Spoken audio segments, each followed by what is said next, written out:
health. I've never been to Italy. Oh, no? Have you ever been? Yeah, a couple times. Oh, well, yeah. I mean, I've only been to Europe once. I've been to Europe one time. Yeah. And in London, Paris, and then a weekend tour through Scotland. Yeah, I did. That's the only places I've been. I did a 1993 graduation from college trip, even though I had just finished 5 straight junior years at Cal State Northridge. I felt like as a 25-year-old junior, I deserved a trip. Yeah, and then did. I went again with my then girlfriend, future wife in 97 on a similar trip. But if you can get up to Italy in that northern coast, the southern Italy is also beautiful, but something about the Cinque Terre, which is where he was. Yeah, spectacular. I don't even know where to go. Don't care. Just want to go. Want to eat. Yeah. Want to still have a bank account to my name when I get back. Those are my 3 goals. No doubt. Go, eat, and then live when I get back. Yeah. That's it. Well, and much like our conversation about the future, when you take a trip like that, you can't really be too worried about the future. It's a great point. You just go and do it, right? It's a great point. In fact, I've said this, I think, to you a couple of times, and that is if you want to sit here and make every move a smart move, then that's a great example of something that would never happen. A vacation would never happen. Now, I know you could argue with me the things that are a little less tangible in terms of family together time. Don't act like you always have fun, though, when you're on your vacation. Sometimes you come back and hate each other even more than you did when you left. I know how it works. But if you want to do analytics, a vacation's a terrible idea. Awful. It's terrible for your bank account. You're using time at work that now you can't use it for something else, which you may need at a certain point. I mean, there are all kinds of reasons. But why do we do it? Why do we do it? Because sometimes you got to go, bleep it. Totally. Let's ride. It's life. And that's kind of how I feel about the Warriors right now. Yeah. You can give me all of your, but he's 37. Bleep it. Let's ride. I don't know what's going to happen. Most of the teams, I'm going to argue all but one, will not win the title next year. Yeah. That's bold. Go ahead and cut that. You. Mark that and cut it. But put that in the bleep cap. Bleep it. Let's ride. Yeah. And if you fall just short, who the hell's going to march on Chase Center and be like, we need some accountability around here? After this 4 titles. Yeah. No doubt. Bleep it. Let's ride. It reminds me of my 2010 trip to Scotland with my brother Mikey 1.0. It cost about $7,000 for 12 days. And I didn't have $7,000. Yeah. I had 2 kids in grammar school and a job doing updates on another station. And I thought, you know what? Bleep it. I got a chance to play St. Andrews and go on this golf trip of a lifetime and spend 3 days in Amsterdam on the back end with my cousin who lives there. Bleep it. Let's do it. Let's ride. We're going to go ahead and rack up the credit card debt. Go ahead and charge it. Charge it, Jim. And we did. And I paid it off over the course of the next 5 years by shuttling the debt to a variety of 0% interest credit cards. And you chip, and all of a sudden you're back to even. But I would never give up that 12-day trip abroad, even though knowing at the time it was a bad investment financially. Yeah. And that, I think I agree with you, is where we are with the Warriors. Bleep it.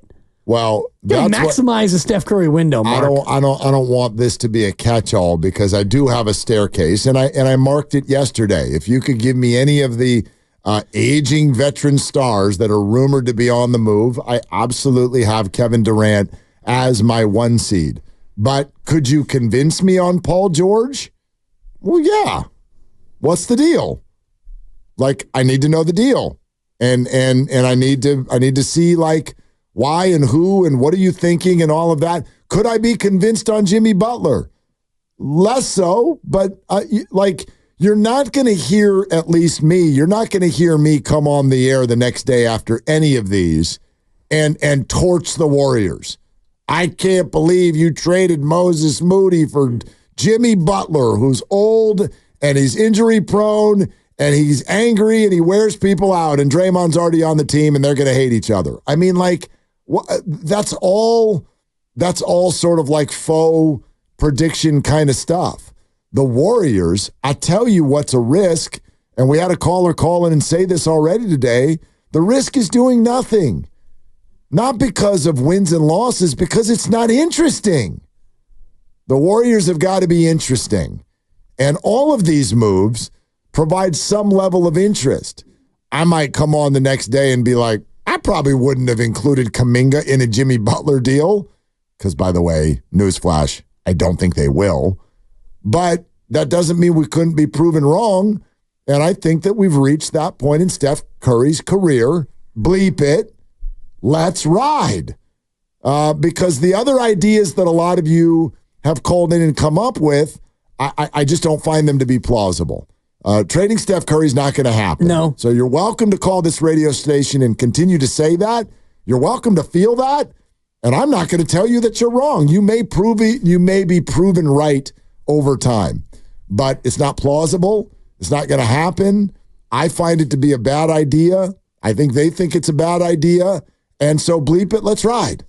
Well, and I think that when you gave Draymond Green $100 million over 4 years, you basically put your eggs in that basket of bleep it, let's ride, because you're not going to then go and look for a rebuild or a tear down or a retool. You got Steph Curry for 2 more years, and you gave Draymond Green a 4-year deal. He's got 2 more years plus a player option that I would bet he's going to pick up unless he decides he wants to rework it and get another deal at that point if Steph is already here and Steph is signed for more. So you've already kind of set your course in a certain direction. So you can't now look at Steph with 2 years and Draymond with 3.